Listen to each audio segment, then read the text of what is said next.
Hi, my name is Justin, this is Nooks Cooks, and today I'm going to be cooking turon. So let's start.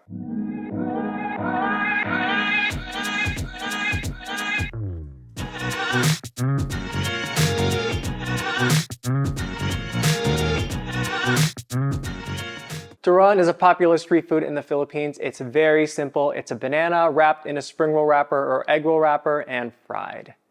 Sometimes it's covered in a sugary syrup. I tend not to like those all that much because I just think it's a little bit too sweet, but I'm gonna try to make some in that style just so we can try it. And in French, it's called turon. Just kidding, it's not French. I made that up. Bad dad joke, I'm sorry.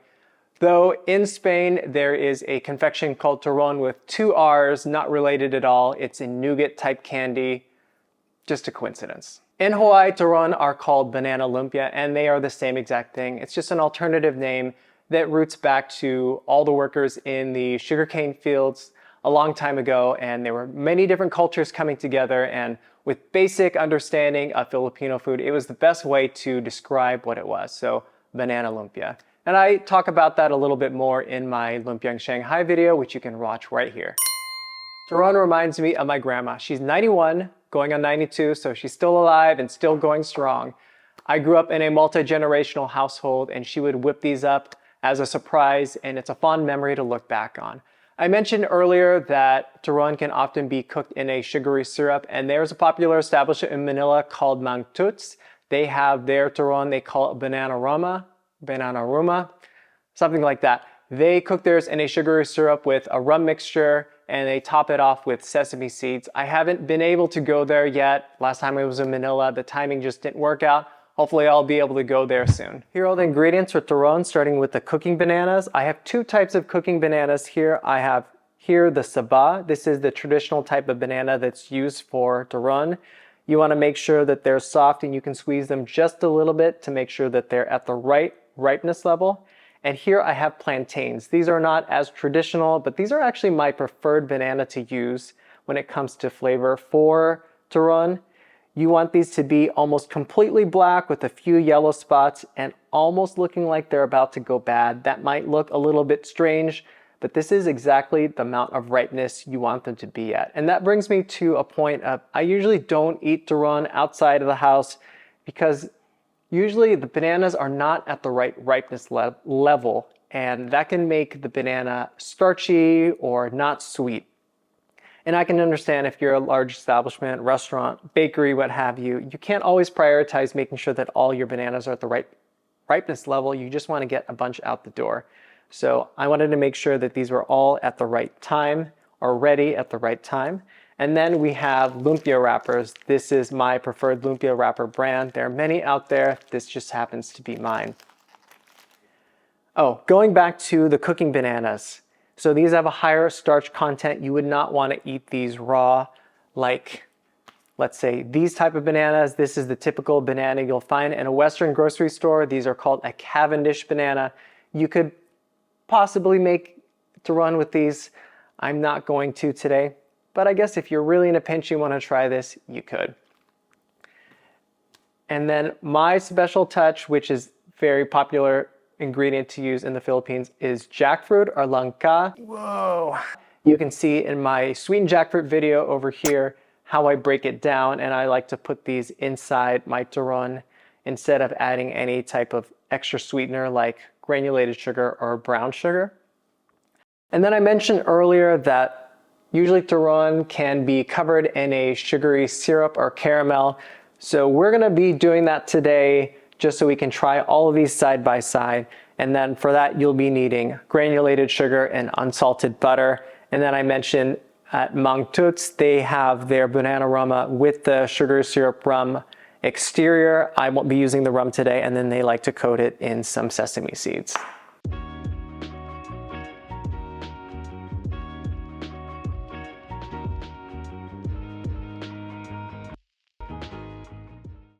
Lumpia wrappers are stored in the freezer and thaw them out for an hour or two, and once they're thawed out, separate them one by one carefully, peeling each layer back. Remember to read the wrapper package to match up the amount of sheets with how many banana slices you'll be cutting. Lumpia wrappers are pretty delicate, so if you want to reduce the chance of tearing, you want to pull and pinch close to where the lumpia wrappers meet.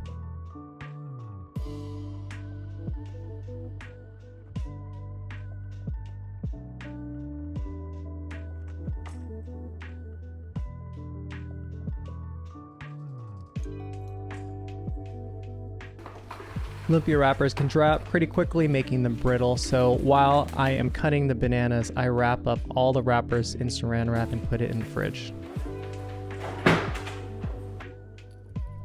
I'm starting with a plantain. It wasn't quite ripe enough that I could just peel it back, so I had to use the knife.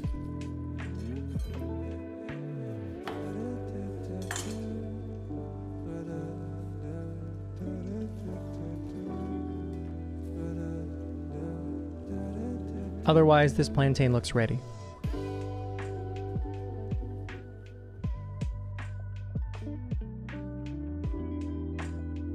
Plantains are a little bit too long to fit into one lumpia wrapper, so I cut them in half. And then I take those halves and cut them into thirds.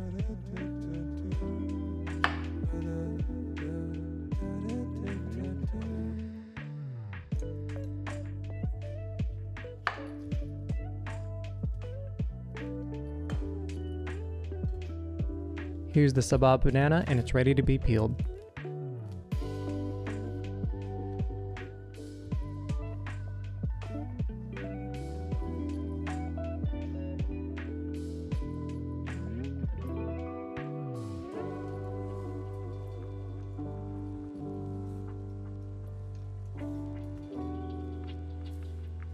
Saba bananas are the perfect length for lumpia wrappers, so I'm cutting them into thirds.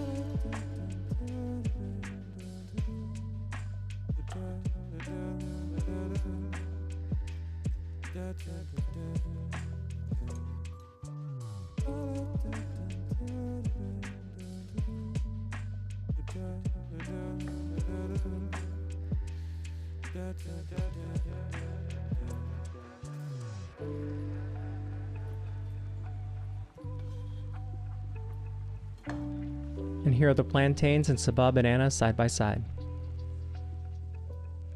Now I slice the jackfruit lengthwise.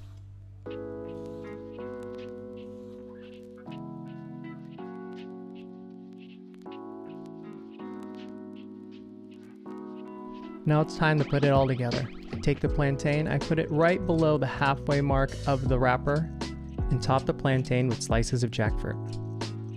Fold up the wrapper from the bottom, fold in the sides. Using your fingertips, dab a little bit of water on the inside of the wrapper. It makes the wrapper a little sticky again and prevents it from unwrapping while frying. A good tip is after wrapping, place them seam side down to prevent them from unraveling.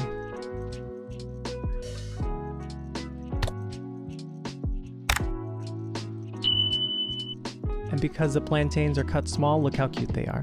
Then I do the same thing all over again with the saba bananas. If you wanted to add some extra sugar inside the turon, this is when you would do it. Add a light layer of granulated white sugar or brown sugar to the top of the banana.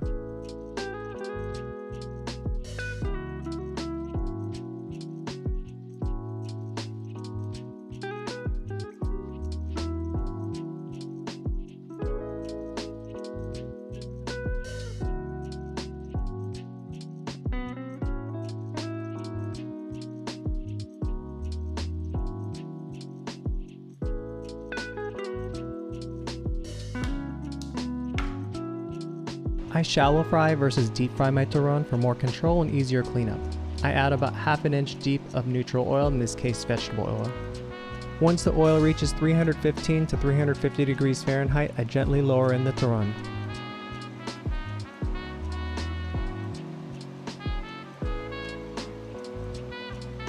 Give each turon ample space, making sure not to overcrowd the pan, otherwise the oil temperature will drop down too low, resulting in soggy turon. I periodically check the bottoms to keep an eye on doneness, looking for a golden brown color.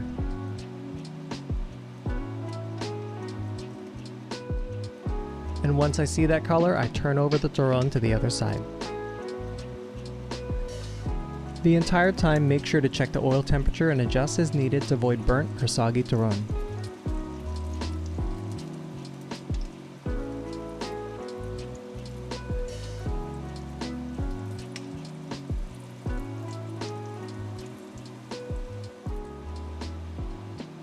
Once the turon are evenly browned, I shake out any excess oil and place them on a paper towel lined tray.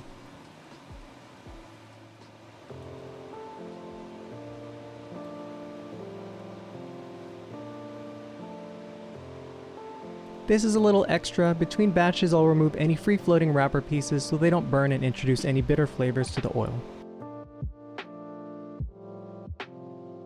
Now repeat the entire process over again with the saba banana turon. I forgot to mention that I placed the turon seam side down to prevent any unraveling.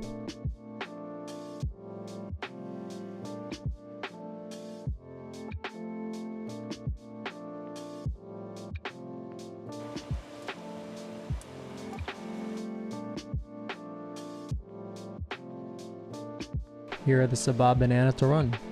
Now let's try a couple with the sugar caramel exterior. In a pan on medium heat, add the sugar and slowly mix the sugar with a spatula as it melts. Once the sugar syrup starts turning golden brown, add unsalted butter. Let it melt and mix it in. Once the sugar syrup looks ready, gently add in the turon and coat both sides.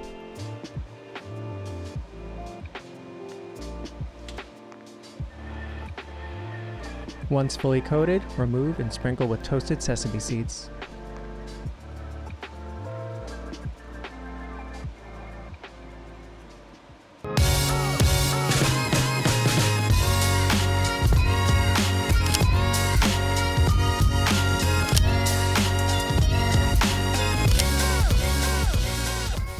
All the different types of turon are done and it's time to give them a taste. So I know I said earlier that plantain is my favorite version of banana to use in turon. And you know what? Maybe that'll change now that I have these side by side. I never really do them side by side. It's like tasting one at one time and tasting one at another time. So now we have them side by side and we can do a real side by side test. So we have the one with the plantain, the smaller one, and we have the saba, the one with the bigger one on my right. So let's try the one with the plantain. Mangantamo. Let's see.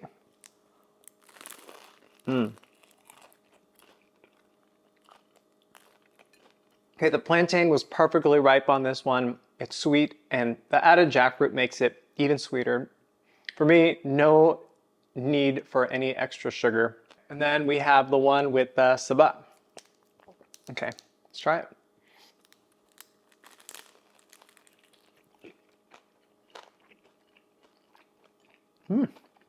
it. This one's good too. I don't know if I can choose a favorite.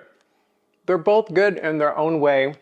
Even though they're both from like the banana family, they have completely different flavor profiles. I would say the saba is actually sweeter, and the plantain, let's say,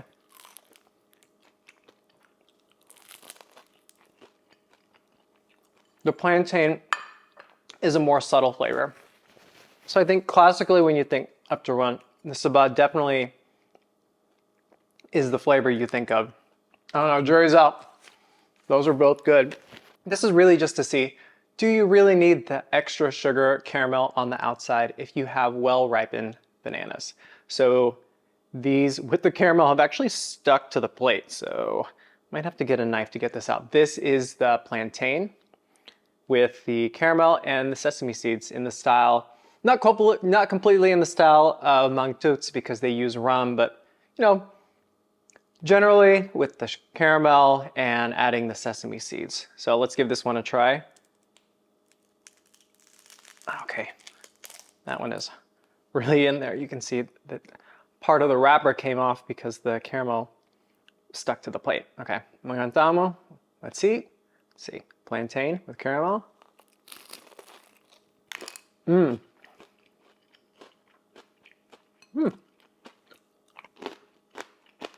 I mean, it's good. It's just, for me, overwhelmingly sweet. I felt like it was not necessary, but you know, people have different tastes and I could see why somebody would like this. This is the saba with the caramel and the sesame seeds. So let's give this one a try if I can get it off. Oh man, these are really, really on here. You can hear the crispiness of this. Kind of pulled off the entire bottom wrapper, but that's okay. We still have a good bite right here. Okay, magandang.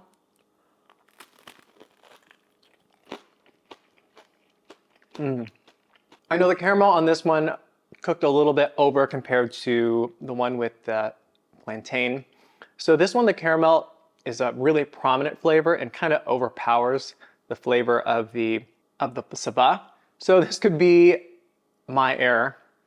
But either way, I feel like it's unnecessary.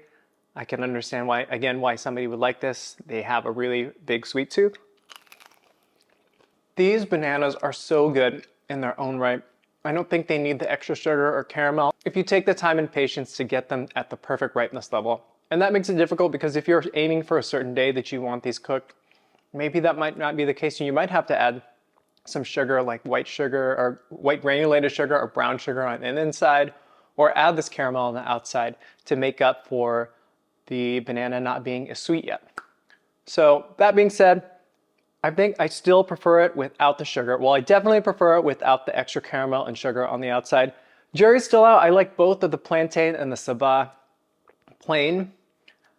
I mean, they're both good. You can't lose with either.